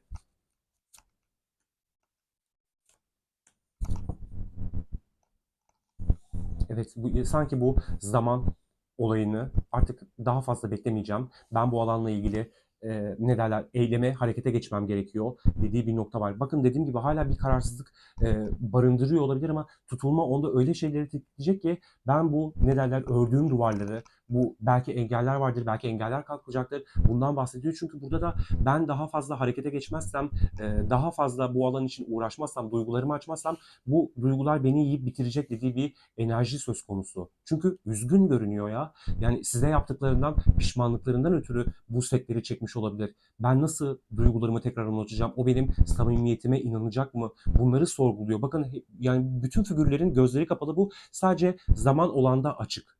Yani zaman dediğim tılsım yedilisinde bir kart açık ama sanki bu kılıç sekizlisi, zamana bırakmalar, eylemsizlik hali dediğim gibi geride kalacak olabilir birçoğunuz için.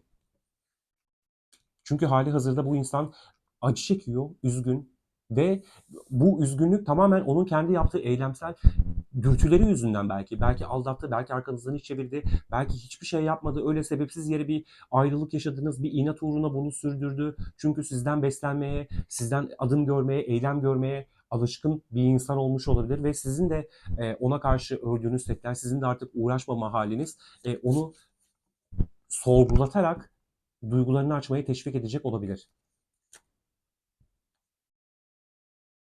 Bakın yani bu yine bu hale kart seçmek istedim. Çok manidar geliyor. Dediğim gibi belki bazılarımız için hemen bir çırpıda olacak bir şey değildir bu eyleme geçmesi, duygularınızı açması. Çünkü burada tılsım yedilisi de görmüştük. Ama ben şeyim artık o zamanın geride kaldığını çok hissediyormuşum. Yani bana öyle hissettirdi açık. Bakın değnek şövalyesi. Elbette bazılarımız adım atacaktır. Çünkü burada bir acı hali söz konusu. Sanki artık bir şeylerin zamanı gelmiş ve bekleme enerjisinden çıkacak gibi ya. Çünkü burada hali hazırda zaten bekleyen bir insan var. Zaten acı çeken, üzgün bir insan var. Bu elbette herkes için pek mümkün olmayacaktır. Belki bazıları hala bir nebze de olsa beklemeyi tercih edecektir. Çünkü bir şekilde zamanın daha henüz gelmediğini düşünecek olanlar da elbette olacaktır. Bir tane daha şuradan da almak istiyorum.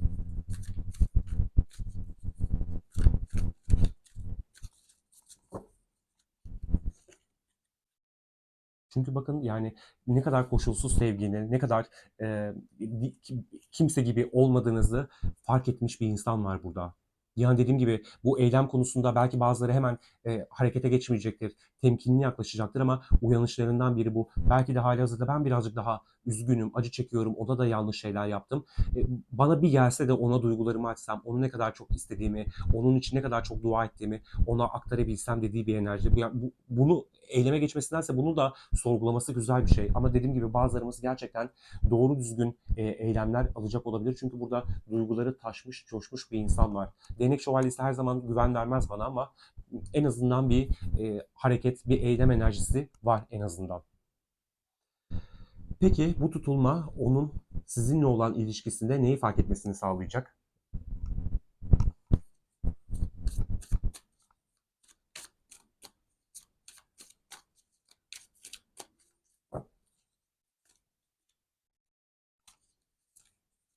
Of of of.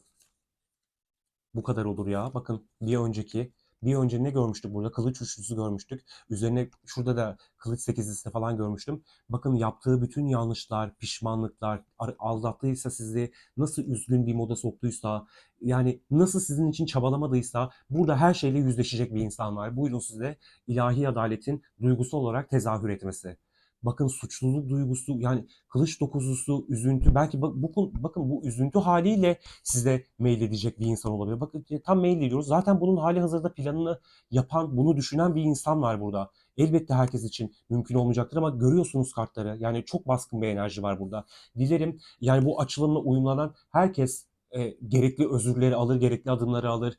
En azından bir tamamlanmaya gider. Sizin için nasıl iyi olacaksa, size hangisi daha iyi hissettirecekse. Çünkü burada bu insan pişman, üzgün, uykusuz geceler gibi bütün kötü kart demeyeyim ama bütün olumsuz, bütün negatifliği anlatan kartlar açıldı burada ya. Suçlu, kılıç sekizlisi, kılıç dokuzlusu, kılıç üçlüsü, şeytan kartı. Nasıl etkileyecek? Bütün yaptığı yanlışlarla, mutsuzluklarla yüzleşen bir insan var. Gerçekten ilahi adaleti iliklerine kadar hissedecek bir insan var ve ki astrologlar diyordu zaten. E, Bu tutulma diyorum pardon, retro, Venüs retrosu adalet kartıyla tarotun adalet kartıyla sembolize ediliyor. Tutulma sizinle olan ilişkisinde neyi fark etmesini sağlayacak dedik.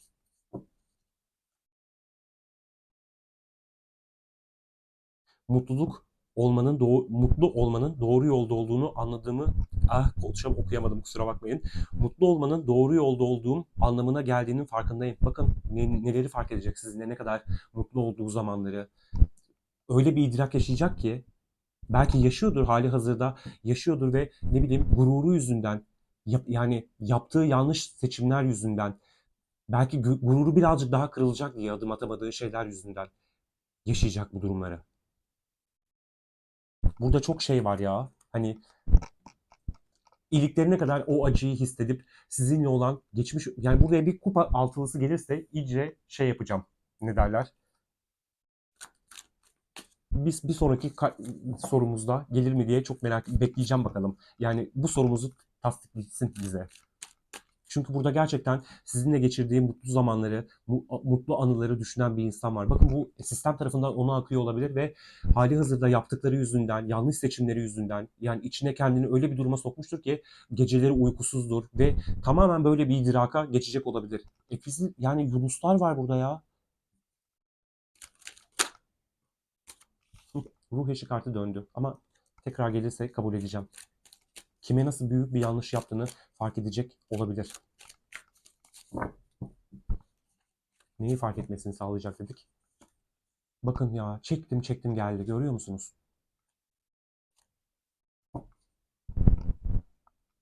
Ne diyeyim ki? Gerçekten ne diyeceğim bilemiyorum. Yoldaşlık en iyi hayat arkadaşınız. Bakın yani bunu size yaptığını idrak edecek bir insan var burada. Sesim değişti. Gerçekten sesim değişti. Hemen diğer sorumuza geçiyorum. Bakalım hem kupa altılısı gelecek mi? Aranızda çözülmesi gereken en büyük engel ne?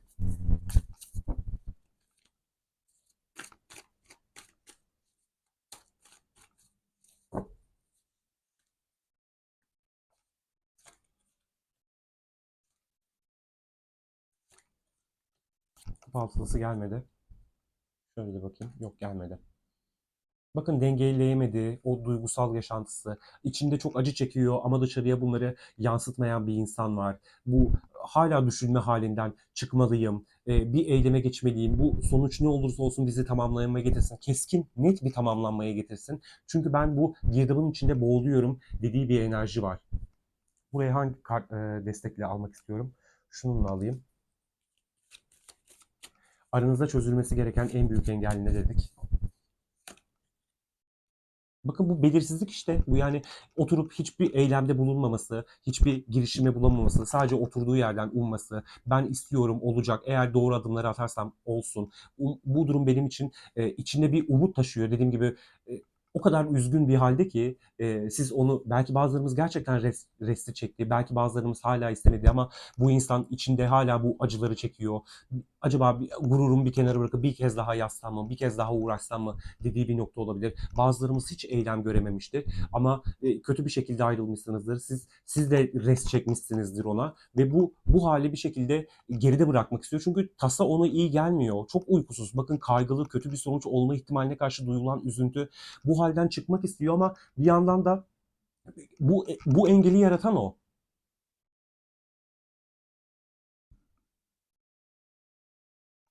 Aranızda çözülmesi gereken en büyük engel ne dedik?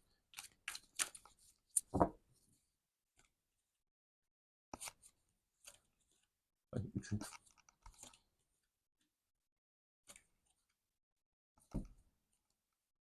Bakın, zamanında araya birilerini soktuysa en büyük engellerden biri olabilir. Dediğim gibi çok güzel giden bir ilişkiniz vardı. Belki bazılarımızın evliliği vardı. Bu evlilik araya aldığı bir partner yüzünden, karmik bir partner yüzünden bitmiş olabilir. Bu meselelerle ilgili büyük bir uyanışa, büyük bir aydınlanmaya geçecek olabilir. Hali hazırda geçiyordur ve aramızdaki en büyük engel bu. Ve ben bu konuyla ilgili uyanışa geçtim. Ben bu konuyla ilgili uyandım dediği bir nokta.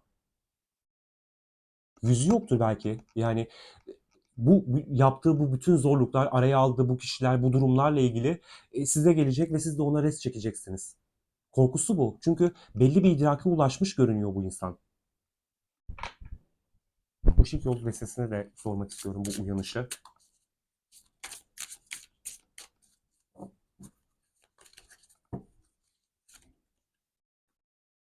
Bakın, ilahi olandan gelen mesajları hayatına geçir ve tam da uyanışa sormuştum. Hani dediğim gibi, sizin yerinize başka bir durumu, başka bir insanı, başka bir şey seçtiyse bu olan ona iyi gelmemiş. Ne derler? Ee, Midyat'a giderken eldeki den olmuş tam olarak. Tam olarak öyle bir şey var burada. Dünya kartı da karmadan bahseder. Satürn'ün etkisi vardır. Burada bak, geçmişini temizle ve şimdiki zamanı iyileştir. Bu durumu düzeltmek isteyen bir insan var burada. Ama siz ona nasıl bir yaklaşımda bulunacaksınız? Siz de eğer bir adım atarsa, dediğim gibi bazılarımız gerçekten uyanmış olabilir. Son açılımlarımızda hep bir uyanıştan bahsediyorduk. Çok kendini gösteriyordu ve tutulmalar çok önemli şeyler ve bu ay iki tane tutulma var. Biri ayda, biri güneşte. Güneş için de bir açılım yapacağım.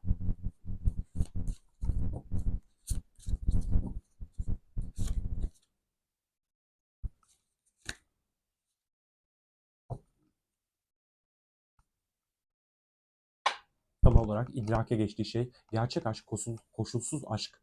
Gerçekten, yani burada tam da karmik partnerin üzerine geldi ama bunu lütfen yanlış anlamayın. Dediğim gibi bir insan içindir, sizi terk etmiştir, bir alan için gitmiştir. O alan ona ağır bir tokat gibi bir şeyler yüzüne vurmuştur. Artık ben bu dediğim gibi yaptığım düzenbazlıklar, aldattığım insanlar, bunlarla ilgili bir farkındalığa geçiyorum. Dediğim gibi bazılarımız için bu bir ilişkiyi başlatmaktan ziyade lütfen beni affet, hakkını helal et de olabilir. Çünkü burada uyanışa geçmiş, yaptığı size haksızlıklar konusunda. Yani kılıç ası gerçekten sağlam bir ilahi adaletten bahseder. Ve tam da o üzerine uyanmış bir insan geldi. Dediğim gibi başına türlü türlü kötülükler, zorluklar geliyorsa sebebini bu olarak görüyor olabilir. Bir tane daha destek almak istiyorum. Çözülmesi gereken en büyük engel ne dedik?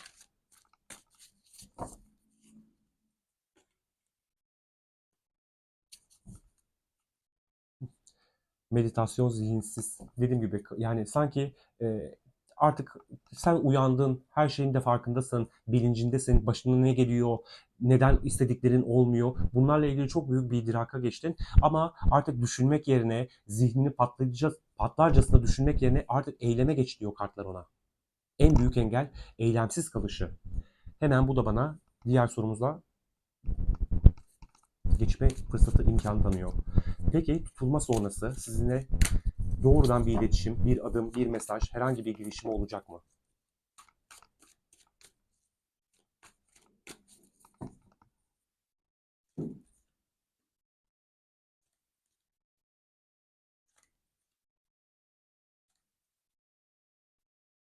Bakın, terk etmesi gereken bir alan varsa, dediğim gibi bazılarımız için bir mesafe engeli vardır. Bu alanlar terk edilecek, bu alanlar, bu mesafeler, bu yollar kat edilecek görünüyor. Bu insan size doğru gelecek gibi geliyor, görünüyor. Yani dediğim gibi karşılaşma arzusu çok var. Bazılarımız bir araya gelmiştir. Doğru düzgün konuşamamış olabilirsiniz ama bu tekrar gerçekleşecek olabilir. Bakın burada öfke duyan, bir an önce gerçekleştirmek isteyen bir insan var. Sizinle birçok şeyi düşünmüş, planlamış olabilir. Artık eyleme geçmesi gerektiğinin çok farkında, çok bilincinde bir insan var. Çünkü siz çok sağlam duruyorsunuz. Onun gözünde o kadar sağlam duruyorsunuz ki size gelmesi, size ulaşması lazım bu insanın. İkisi de ne güzel kırmızı.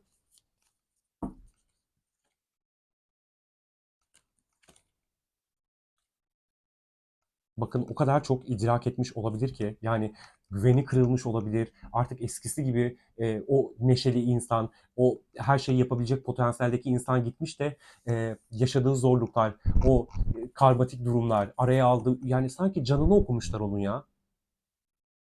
Sanki size bir şeyleri kanıtlamak zorunda, hakkınızı da teslim etmek zorunda olan bir insan var. Sonların sadece başlangıç olduğunu öğreniyorum.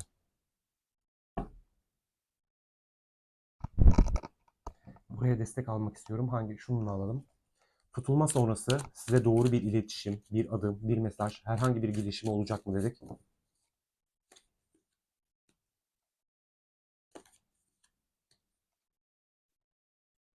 Hayır kartının üzerine bir cevap alacağım.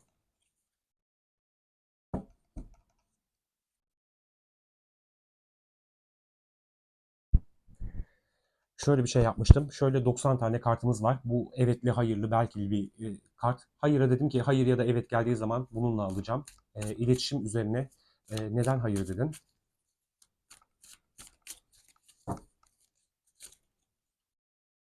Yolunuz pozitif enerjiyle aydınlanıyor. Belki göremediği şey bu olabilir ya. Hani ben gidiyorum ama ona o kadar şeyler yaşattım ki. Belki bazılarımız sonbahardan beri böyle zor bir durum yaşıyor. Çünkü hani değişim havada diyor gerçi burada da.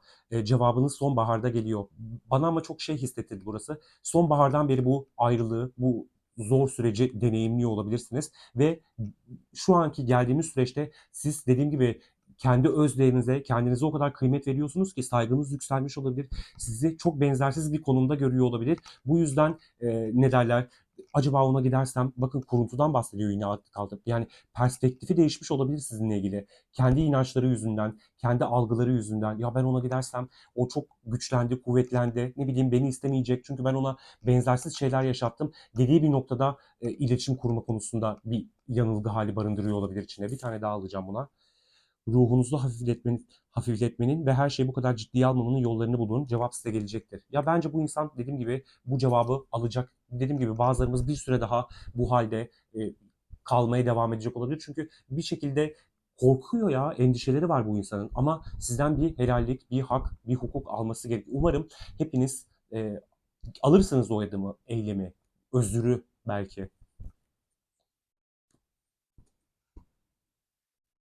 Ama dediğim gibi yani bu hayır cevabı sizi korkutmasın çünkü bütün tarot desteleri eylemden, hareketten bahsediyor.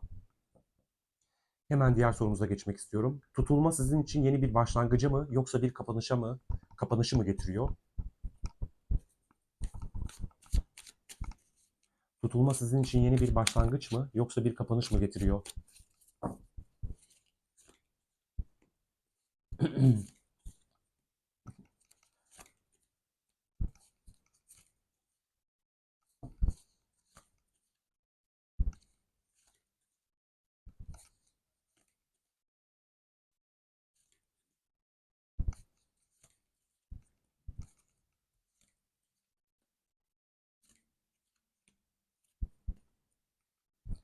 Çok manidar geldi. O kadar manidar geldi ki. Dediğim gibi inanın bu süreç nasıl olacak, nasıl bitecek bilmiyorum. Yani şu an burada aklımızdaki kişi açılımı yapıyoruz ama siz inanın daha da güçleneceksiniz. Daha da olumlu bir hale evrileceksiniz. Sandığınızdan daha güçlüsünüz. Sandığınızdan daha fazla benzersiz potansiyeller barındırıyorsunuz içinizde. Bu dediğim gibi bazılarımız için farklı bir hayat, farklı bir yolculuk, farklı bir alana geçmek olabilir. Bazılarımız da görecek yani bakacak bu insan gelecek size. Size ne verecek? Ne vaat edecek? Hala benzer saçma sapan davranış kalıplarıyla mı, güven vermeyen bir hallerde mi? Bunlarla yüzleşeceksiniz. O da yüzleşecek, siz de yüzleşeceksiniz. Ve dediğim gibi bu herkes için farklı farklı sonuçlara gebe bir alan gibi geldi bana. Dediğim gibi bazılarımız bu insanı gerçekten geride bırakacak olabilir. Eğer boşanma aşamasındaysanız boşanacak olabilirsiniz ama eninde sonunda siz özgürleşeceksiniz. Daha iyi, daha sağlıklı bir noktaya geleceksiniz gibi görünüyor. Bakın yani dediğim gibi şöyle bir ayrım var. Eğer bu insan burada ne anlattı bize? Yani bölmek istemiyorum. İki farklı deste yapmak istemiyorum. Böyle aktaracağım. Onun o bütün toksik davranışları, yaptığı benzersiz sululuklar, bunları size gerçekten gönül rahatlığıyla dile getirecek mi? Ben çok pişmanım. Belki ağlayacak sizin önünüzde. Belki siz korka korka titreye titreye açıklayacak bütün durumları. Eğer bunları yaparsa ve siz ona inanırsanız bu ilişkinin bir şansı var. Bakın güneş doğacak kupası her şey mümkün. Ama eğer yok yine belli belirsiz davranışlar, saçma sapan bir haller siz bu insanı tarihe gömeceksiniz. Yani böyle söyleyebilirim. Onun geliş amacı size aktardıkları, anlattıkları bu ilişkiyi şekillendirecek yegane şeyler olacak. Ve inanın gönül rahatlığıyla e, şey için söylüyorum bu kısmı. Ben bu açılımları dinliyorum. Hiç de bana böyle hissettirmiyor. Ben o insanı bir türlü unutamıyorum, vazgeçemiyorum diyor olabilirsiniz, hissediyor olabilirsiniz ama bakacaksınız gerçekten size verebilecek mi? Vaat ettiklerinin arkasında durabilecek mi? O kırılmayı yaşayacaksınız belki de. O kırılma anıyla inanın arkanıza bile bakmadan uzaklaşacak olabilirsiniz. Bazılarımız için gerçekten buradaki o ilahi adalet süreci dedim ya ağlıyor, gözyaşı, acı, acı, acı. Bunları gerçekten size tüm çıplaklığıyla, tüm samimiyetiyle aktaracak olan insanlarla inanın yepyeni bir yol, yeni bir tazelenme, güneş gibi doğacak hayatınızda. Yani gerçekten duyguların seller gibi aktığı bir aşk hikayesi ama dediğim gibi bu onun elinde ve sizin elinizde. Gerçekten pişman olan, mutsuz olan, ve bu ilişkiyi kurtarabilmek için elinden geleni yapacak olan insan mı olacak bu?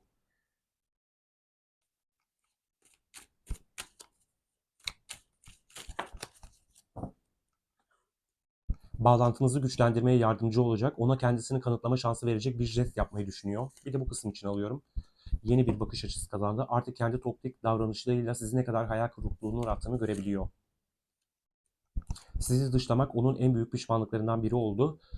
Ve bu da onun sizden umudunu kaybetmesine neden oldu. Dediğim gibi burada yok yani yok diyorum. Bir şekilde inanç eksikliği yaşayan insanlar da vardır. Çünkü dediğim gibi o kadar türlü türlü zorbalıklar, türlü türlü kötülükler yaşatmış ki size. Bunların farkında ve bilincinde. Ama dediğim gibi burada bir şekilde bu kralımız bir şekilde eylemde bulunur, adımını atar. Dediğim gibi oldurmak için elinden gelen tüm çabayı sarf eder. Ama yani tabii ki çaba sadece yeterli değil. Bir de bu söylediklerini, aktardıklarını, hissettiklerini size yaşatabilmesi var. Bunları hayata dökebilmesi var. Bu noktada ayrılıyor işte. Eğer bunları yapamayacaksa, sadece lafta kalacaksa siz bu alanı tarihe gömeceksiniz. Peki son olarak bu tutulma size onunla ilgili son olarak neyi hatırlatmak istiyor?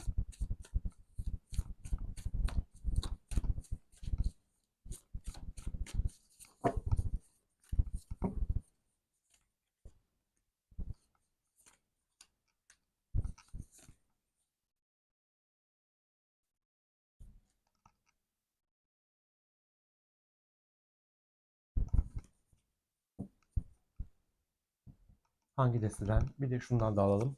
Bakınız yani dediğim gibi bazılarımız için e, bitmiş bir ilişki, küllerinden tekrar doğabileceği gibi bu acı, bu ızdırap dolu an tekrar Venüs'ün de etkisi retroda olması çok sorgulayacak olabilirsiniz. Yani bütün o güzel anları, kötü anları, her şeyi derinlemesine böyle hissedecek, iliklerinize kadar o ayrılık acısını tekrar yaşayacak olabilirsiniz. Ama yani kartta ne diyor? Harabenin altında muazzam bir hazine var. Siz bitti sanırken, e, inanılmaz türlü türlü zorluklar yaşarken bu insan tekrar hortlayacak ve sizin için çabalayacak olabilir. Zaten hali hazırda düşünen bir insan var burada. Yani sanki kartlar biraz size bu ana davet ediyor.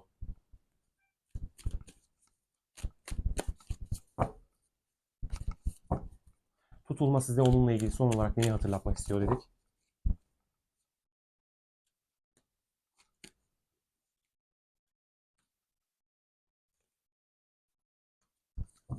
Bakın tam da o dediğim şey az önceki o iki potansiyel geldi. Sizi takip ediyor, sizi araştırıyor. E, Bırakma ve gitmesine izin ver. Bazılarınız gerçekten dediğim gibi onun hamleleriyle bir tereddüt hali yaşayacak olabilir. Size gerçekten vaat ettiklerini verebilecek mi? Bunları sorgulayacak olabilirsiniz ve iyileşmenize kendi başınıza devam edeceksiniz. Bazılarımız için de gerçekten bu insan iyileşmiş, kendine yaptığı toksik davranışların her şeyin farkına varmış bir şekilde gelecek olabilir size. Çünkü ne diyor? Sabır, azim, huzur, ilahi doğru zamanın bildiğine inanın. Çünkü bazılarımız için gerçekten zaman geldi çattı. Yani bu açılım bana çok onu hissettirdi. Bitmesi giden kedim bütün kartlarımı devirdi.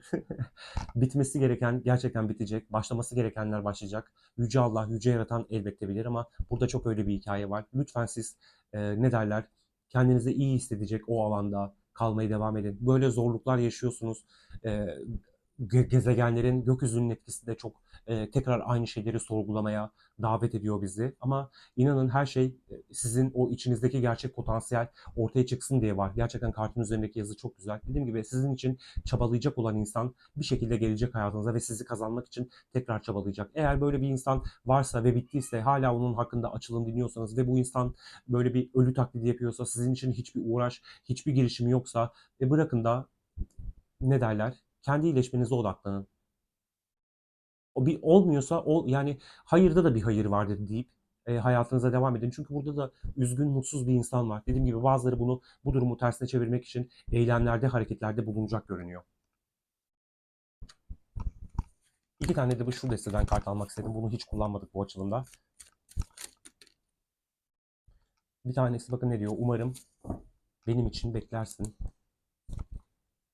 Bakın bir diğeri de hayır dedi. Şu hayıra bir tane daha almak istiyorum. Boşluk istiyorum.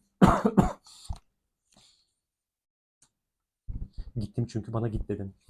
Son bir tane daha alıyorum. Seçmeni istiyorum. Bakın dediğim gibi zaman geliyor, çatıyor ve bu seçimi yapacak olan sizlersiniz. Bazıları gerçekten gelecektir. Ama lütfen nasıl geldiğine, nasıl sizin için uğraşacağına dikkat edin. Hiç acele etmeyin. İnanın hiç acele etmeyin. Ona zaman tanıyın. Zamanı siz isteyin. Dediğim gibi hiç acele etmeden bir görün bakalım gerçekten değişmiş mi, dönüşmüş mü, nasıl bir insan karşınıza gelecek.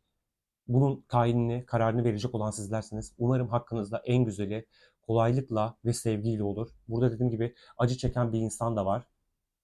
Böyle gitgeller yaşayan bir insan da var ama tamamen dediğim gibi size yaptıklarından ötürü düşünen, sorgulayan bir insan var. Hiçbir e, daha doğrusu sonlanma, bir kesin bitiş değil. Dediğim gibi küllerinizden tekrar doğabilirsiniz. Bu ilişkiyi gerçekten istiyorsanız canlandırabilirsiniz. Lütfen kendi içinizde odaklanın ve bir gözlemci olarak kalın. Bakalım gerçekten sizin için bu insan nasıl uğraşacak, nasıl çabalar harcayacak. Bu insan geldiği zaman mutlaka zaten açılımımızı yaparız. Siz de yorumlara yazarsanız belirtirsiniz. Bununla ilgili açılımlar da yaparız. Sanırım kanalın en uzun açılımı oldu.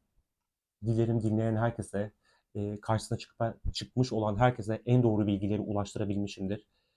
Hoşça kalın diyorum. Kendinize iyi bakın. Başka bir açılımda görüşmek üzere.